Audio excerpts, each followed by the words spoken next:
Hi అండి, అందరికీ నమస్కారం. మీరు చూస్తున్న అడ్డూరిస్ ఛానల్. నేను ఈరోజు మాట్లాడాలనుకునే విషయం, ప్రస్తుతం ఇండియాలో బీజేపీ అనే పార్టీ ఎంత ప్రజాదరణ పొందుతుంది, ఎన్ని ప్రభుత్వాలు, ఎన్ని రాష్ట్రాల్లో ప్రభుత్వాలు ఏర్పాటు చేసింది, ఏంటి అనేది మనం అందరం చూస్తున్నాం. ఒక ప్రపంచం బీజేపీ సృష్టించింది అన్న సంగతి అందరం ఒప్పుకోవాల్సిన విషయం. ఎందుకంటే మెజారిటీ రాష్ట్రాలు బీజేపీతో పరిపాలించబడుతున్నాయి కాబట్టి ఒప్పుకోని తీరాల్సిందే.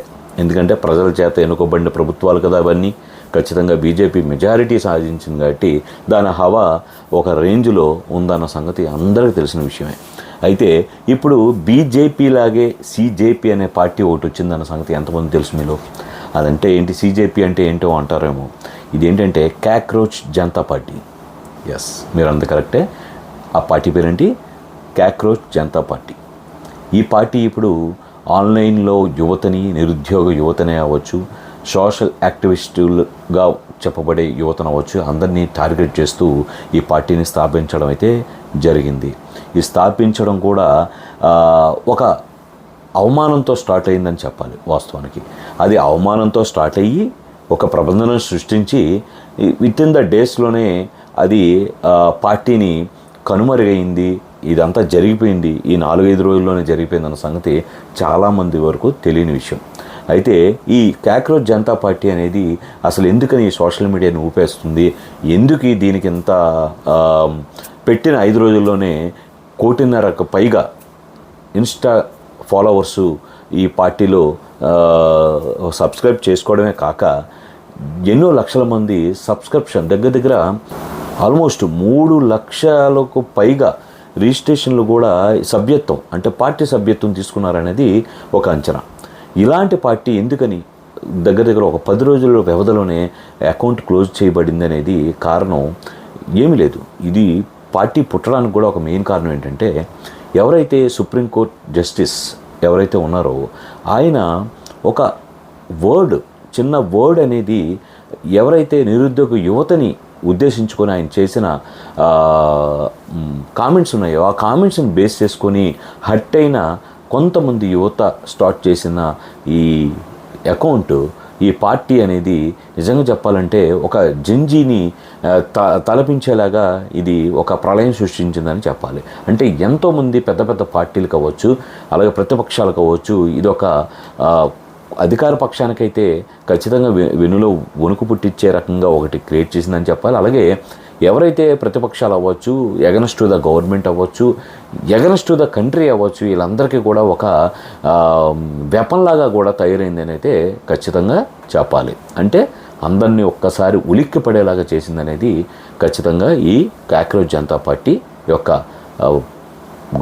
రోజుల వ్యవధిలో జరిగిన ఒక ప్రకంపన అనాలి దీన్ని, జరిగిందని అయితే చెప్పాలి. అయితే ఇది ఎందుకు వచ్చింది అంటే, ఒక కేసు నిమిత్తమై ఇప్పుడు ఏదైతే నిరుద్యోగ యువత ఉన్నారో, అలాగే సోషల్ యాక్టివిస్ట్గా చెప్పబడే యువత ఉన్నారో, వాళ్ళందరినీ బేస్ చేసుకొని ఈ సిజేఐ గారు చేసిన కామెంట్ ఏంటంటే, బొద్దింకలతోనూ అంటే పరాన్నజీవులు ఆధారపడి జీవిస్తారు, అలాగే సోషల్ యాక్టివిస్ట్ని కూడా, అంటే సోషల్ మీడియా యాక్టివిస్ట్ని కూడా ఈ బొద్దింకలతో, కాక్రోచ్లతో పోల్చడం అయితే జరిగింది.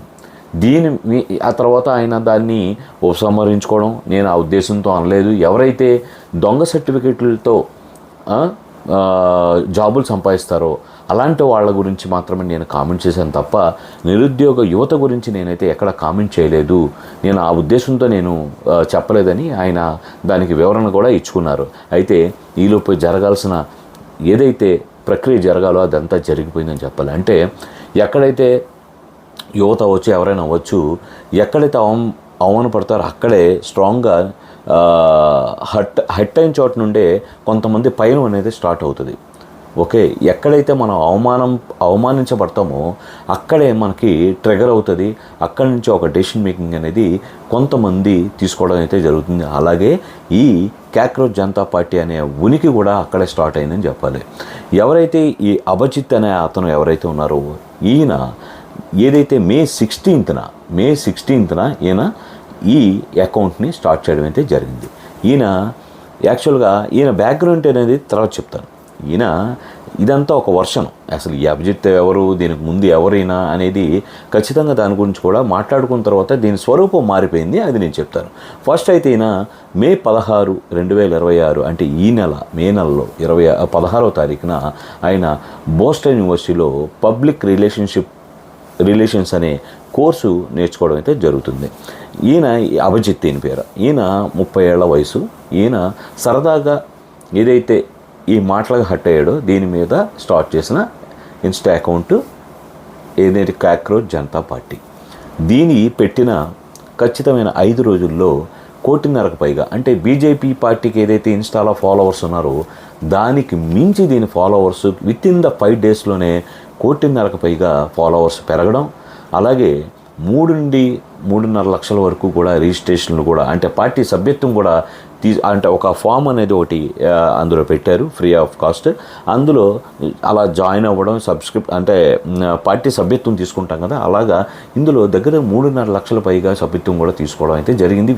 ఇదంతా కూడా డేస్లోనే జరిగింది. 16 తర్వాత జరిగిన ప్రక్రియ ఇదంతా. జరిగిన తర్వాత దీనికి ఏదైతే మన సెంట్రల్ బ్యూరో ఉందో ఇంటెలిజెన్స్ మన భారత ప్రభుత్వానికి దీని మీద ఒక నివేదిక అయితే సమర్పించడం జరిగింది. దీనికి సంబంధించి కొన్ని వాస్తవాలు, అసలు ఏంటి దీని యొక్క ముఖ్య ఉద్దేశం ఏంటి, దీని మేనిఫెస్టో ఏంటి, ఈ పార్టీ ఏదైతే కాక్రోచ్ జనతా పార్టీ ఉందో దీని వెనకాల బ్యాక్గ్రౌండ్లో ఎవరెవరు దీనికి సపోర్ట్ చేస్తున్నారు, అసలు పెట్టిన వ్యక్తి ఎవరు, ఇలాంటి ఫుల్ ఫ్లెడ్జ్డ్ ఒక ఇన్ఫర్మేషన్ అనేది భారత ప్రభుత్వానికి హెచ్చరించడానికి ఒక నివేదికను సమర్పించడం జరిగింది.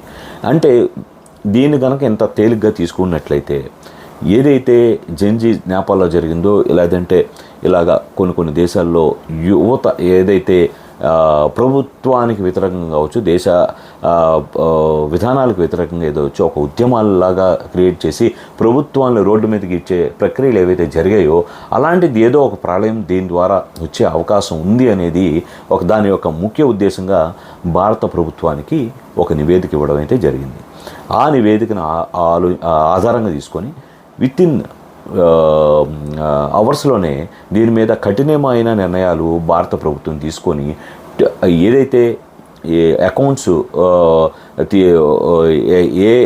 ఏ అకౌంట్స్ అయితే ఉన్నాయో, అంటే ఇప్పుడు ఇన్స్టా ఫాలోవర్స్ అకౌంట్ ఏదైతే ఉందో అలాంటి సంస్థలకు వాళ్ళు ఫోన్ చేసి ట్విట్టర్లో కూడా ట్విట్టర్ ఇండియాకి కూడా ఫోన్ చేసి దాని యొక్క అకౌంట్ని క్లోజ్ చేయమని చెప్పి, ఇండియాకి సంబంధించినంత వరకు క్లోజ్ చేయమని చెప్పి అయితే ఇండియా అకౌంట్స్ని చెప్పడం జరిగింది. విత్ ఇన్ అవర్స్లోనే అదే అకౌంట్ అయితే క్లోజ్ చేయడం అయితే జరిగింది.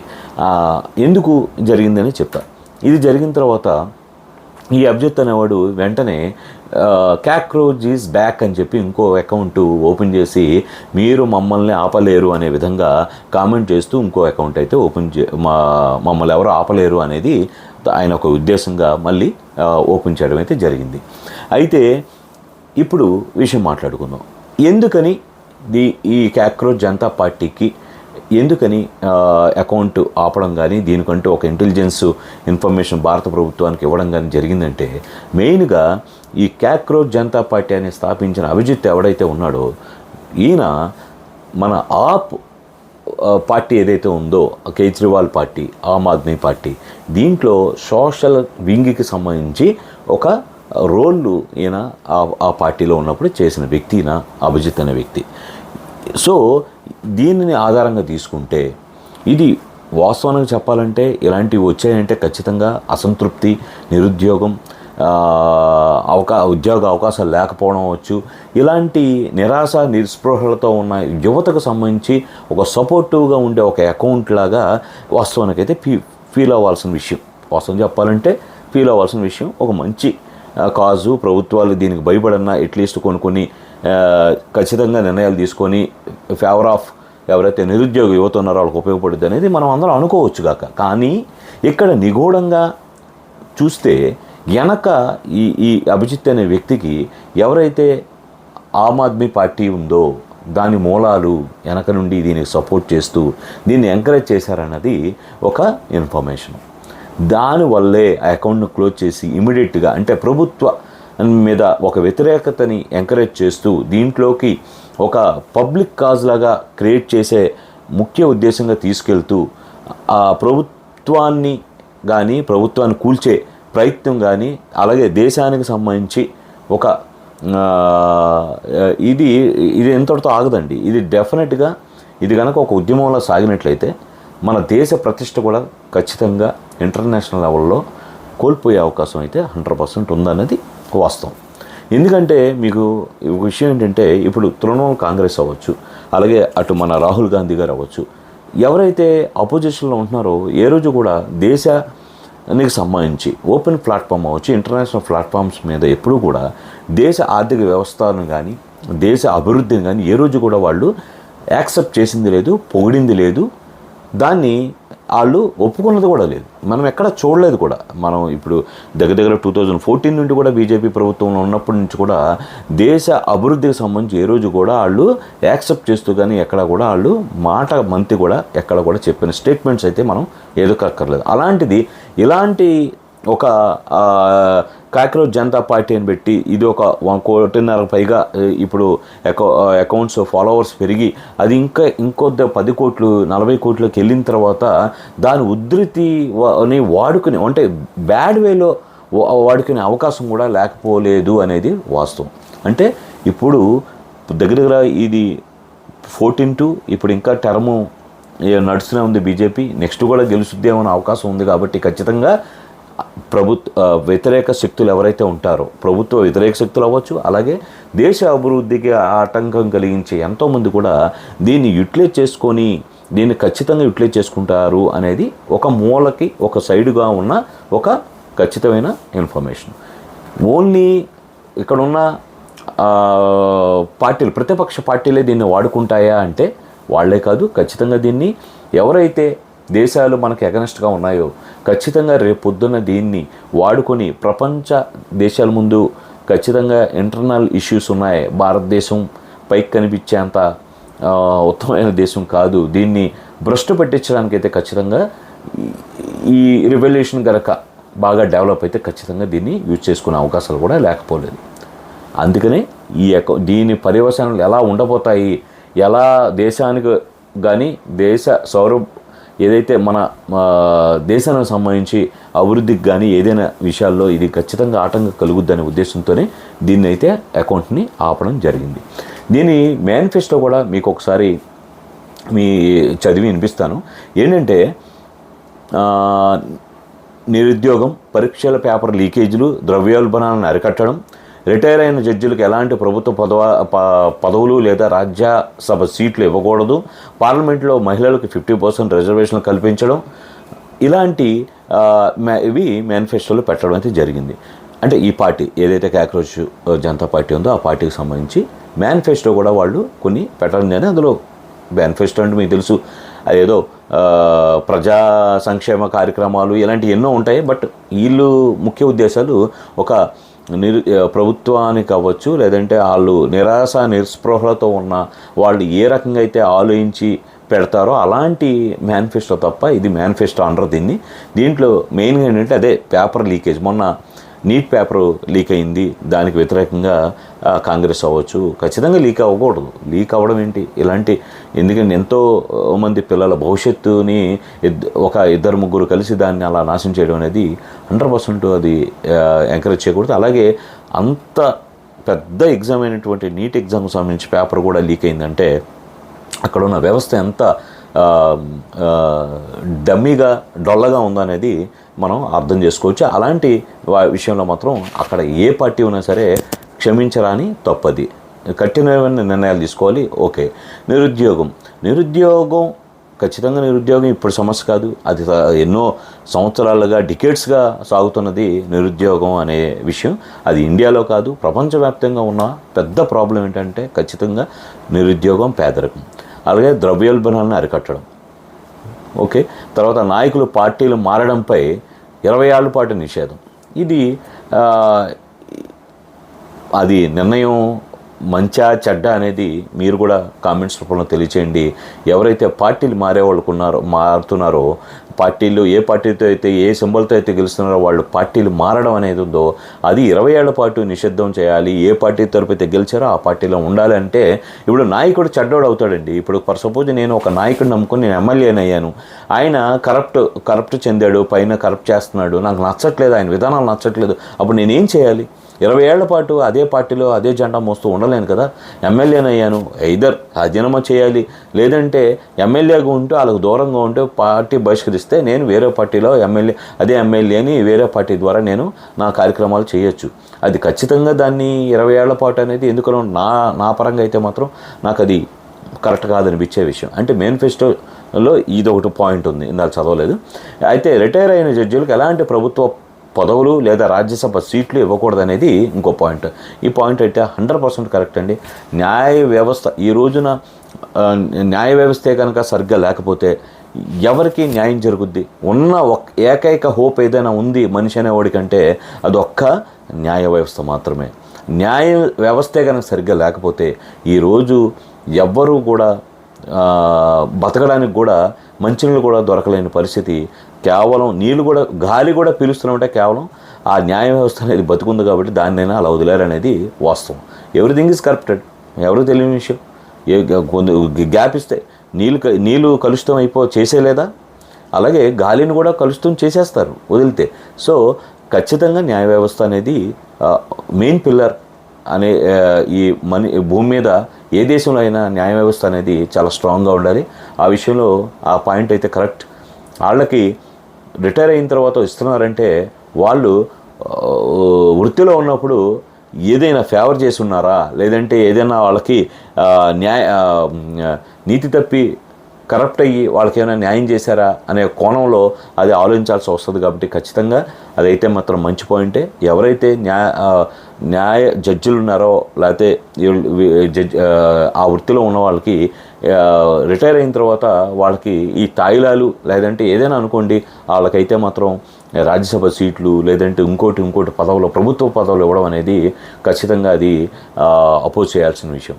అలాగే పార్లమెంట్లో మహిళలకు 50% రిజర్వేషన్ కల్పించడం అనేది మేనిఫెస్టోలో ఇంకొక పాయింట్. 50% రిజర్వేషన్ ఖచ్చితంగా వెల్కమ్ చెప్పాల్సిన విషయమే. కానీ దాంతోపాటు ఇంకొకటి ఆలోచించాల్సిన విషయం, మహిళలు ఈక్వల్ అనే ఫీలింగు కేవలం పురుషులకే కాదు మహిళలకు కూడా ఆలోచన వచ్చే విధంగా ముందు అందరిలో కూడా అది ఒక అవేర్నెస్ క్రియేట్ అవ్వాలి ఫస్ట్. అంటే ఈక్వాలిటీ అనేది కేవలం మగవాళ్ళకే కాదు ఆడవాళ్ళ వైపు నుండి కూడా అది ఆలోచించేలాగా చేయాలి. నిజం చెప్పండి, ఎంతమంది ఒప్పుకుంటారు? ఫర్ సపోజు ఖచ్చితంగా 50% రిజర్వేషన్ అంటే ఓన్లీ పార్లమెంట్లోనే కాదు ప్రతి వృత్తిలో వేసుకుందాం. ఈ జెండర్ ఈక్వాలిటీ ప్రతి వృత్తిలో ఆలోచించుకుందాం. ఫర్ సపోజ్ చెప్తున్నాను, మీరు చేసే షాప్లోనే అవ్వండి, లేకపోతే ఇంకో చోట అవ్వండి. అప్పుడు ఖచ్చితంగా ఏమవుద్ది? కొంతమంది మగవాళ్ళు ఇంట్లో అయినా ఖాళీగా ఉండాల్సి వస్తుంది, లేదంటే ఇంకో చేయాల్సి వస్తుంది, లేదంటే లేడీస్ కొంతమంది బయట ఉండాల్సి వస్తుంది. అందరికీ ఆ జాబులు వచ్చాయంటే రావు. అలాంటప్పుడు లేడీస్ జాబ్ చేసినప్పుడు మగవాడికి అదే ఈక్వల్గా ఆ వాల్యూ ఇంట్లో ఉంటుందా? ఆ మెచ్యూరిటీ లెవెల్స్ నిజంగానే యాజ్ ఎ ఇండియన్స్గా మనకి వచ్చిందా అనేది ఆలోచించుకోవాలి. అంటే నేను చెప్పేది మీకు అర్థమైందో లేదో, నేనేమంటున్నానంటే ఖచ్చితంగా ఈక్వాలిటీ అనే ఫీలింగు మనతో పాటు మన కుటుంబ సభ్యులు, మన పిల్లలకి, మన భార్యకి, వాళ్ళ మగవాళ్ళకి అందరికీ కూడా అర్థం అవ్వాలి. ఈక్వాలిటీ అంటే ఈక్వాలిటీ ఫర్ ఎవ్రీథింగ్. అది ఎక్కడైనా, ఇంట్లో అవ్వచ్చు, ఇంట్లో మాట్లాడుకునే విషయాల్లో అవ్వచ్చు, లేకపోతే బయట జాబ్ చేసే విషయాలు అవ్వచ్చు, పార్లమెంట్ అవ్వచ్చు, రాజ్యసభ అవ్వచ్చు, ఎక్కడైనా అవ్వచ్చు. 50% రిజర్వేషన్ అంటే ఈక్వాలిటీ ఇన్ ఎవ్రీథింగ్ అన్నప్పుడు ఖచ్చితంగా మగవాడు ఖాళీ ఉండి, అంటే మరి అందరూ 50% లేడీస్కి ఇచ్చినప్పుడు ఖచ్చితంగా జెంట్స్ కూడా కొంత ఖాళీగా ఉండాలో, లేదా ఇంకో వాళ్ళకన్నా డౌన్ వర్కులు చేసుకునే వాళ్ళు ఖచ్చితంగా ఉంటారు. కొంతమంది చూసారు ఐఏఎస్ ఐపీఎస్ లేడీస్ ఉన్నప్పుడు వాళ్ళ భర్తలు మరి ఖచ్చితంగా వేరే వాళ్ళకన్నా తక్కువ స్థాయి జాబులో చేస్తున్నప్పుడు ఆ రెస్పెక్ట్ అండ్ మ్యూచువల్ రెస్పెక్ట్ అనేది సమాజం కూడా యాక్సెప్ట్ చేయగలగాలి. ఖచ్చితంగా ఉన్నప్పుడు 100%, 50% ఇవ్వడం అనేది ధర్మం. ఇది వాళ్ళ మేనిఫెస్టోలో చెప్పబడిన అనేక విషయాలు. అలాగే మా ఈ ఖాతాని బ్లాక్ చేయడానికి ఖచ్చితంగా మెయిన్ కారణం ఏంటంటే నేను అనుకునేది కూడా అక్కడ చెప్పింది కూడా ఏంటంటే ఖచ్చితంగా దీనివల్ల దేశానికి భంగం కలిగే ప్రమాదం ఉంది. దీన్ని ఒక నెగిటివ్ వేలో ప్రతిపక్షాలు అవ్వచ్చు, ఇతర దేశాలు అవ్వచ్చు, దీన్ని బ్యాక్గ్రౌండ్లో యూజ్ చేసుకునే అవకాశం ఉంది. దేశ భద్రతకు కూడా దీనివల్ల ఒక ప్రమాదం పొంచి ఉంది అనేది ఖచ్చితమైన ఒక ఇన్ఫర్మేషన్ ఉంది. కాబట్టి దీన్ని ఐబీ ఏదైతే ఇంటెలిజెన్స్ బ్యూరో ఉందో దీన్ని 21వ తారీఖు దాన్ని క్లోజ్ చేయడం అయితే జరిగింది అకౌంట్ని. ఓకే, అలాగే దీని మీద ఇప్పుడు నేను చెప్పిన ఇన్ఫర్మేషన్ మీకు ఎంతవరకు అర్థమైంది, లేదంటే ఇంకేమన్నా నేనేమైనా మిస్ అయ్యానా అనేది మీ అభిప్రాయాన్ని ఖచ్చితంగా కింద కామెంట్ రూపంలో తెలియజేస్తారని అయితే ఆశిస్తున్నాను మీ అందరికీ.